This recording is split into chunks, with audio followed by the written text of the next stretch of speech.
Congress party के विधानमंडल दल की नेता साधना मिश्रा ने आज श्री बांके बिहारी मंदिर में दर्शन किए और इस अवसर पर उन्होंने बांके बिहारी कॉरिडोर न्यास के खिलाफ भाजपा सरकार पर तीखा हमला बोला। उन्होंने कहा कि विकास होना जरूरी है, लेकिन विकास के नाम पर ब्रजवासियों को धोखे में रखकर विनाशकारी योजनाएं लागू करना बिल्कुल भी स्वीकार नहीं किया जा सकता। साधना मिश्रा ने स्पष्ट किया कि कांग्रेस पार्टी हमेशा ठाकुर श्री बांके बिहारी जी के हित में, ब्रजवासियों के हित में और गोस्वामी समाज के साथ खड़ी रहेगी।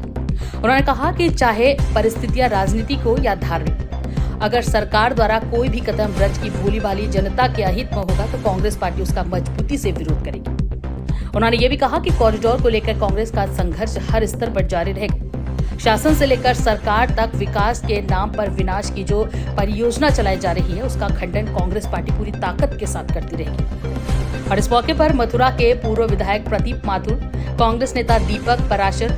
कांग्रेस कार्यकर्ता और शैलेंद्र गोस्वामी भी साधना मिश्रा के साथ वहां मौजूद रहे। देखिए वृंदावन से हमारे सहयोगी मुकेश पाठक की ये खास रिपोर्ट।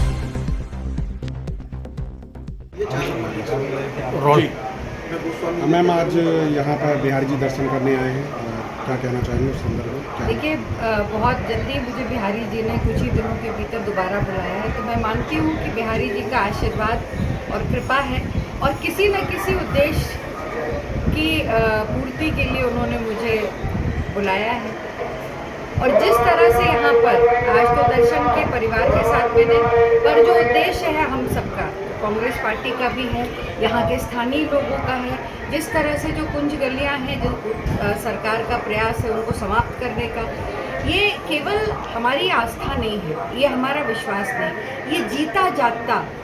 हमारा धर्म है, हमारी आस्था है वृंदावन में, और उसको संरक्षित रखना,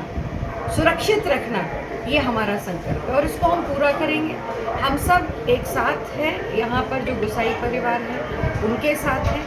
सरकार की जो मनमानी जिस तरह से यहाँ पे चल रही है, चाहे वो कुछ गलियों को समाप्त करने को, जहाँ यहाँ पे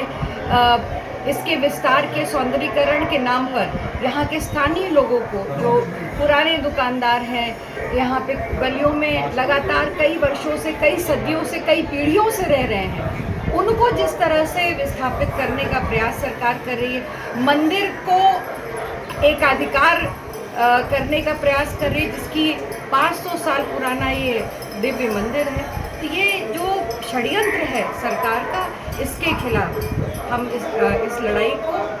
यहाँ के वृंदावन के लोगों के साथ इस लड़ाई को हम पूरे अंतिम क्षण तक लड़ेंगे।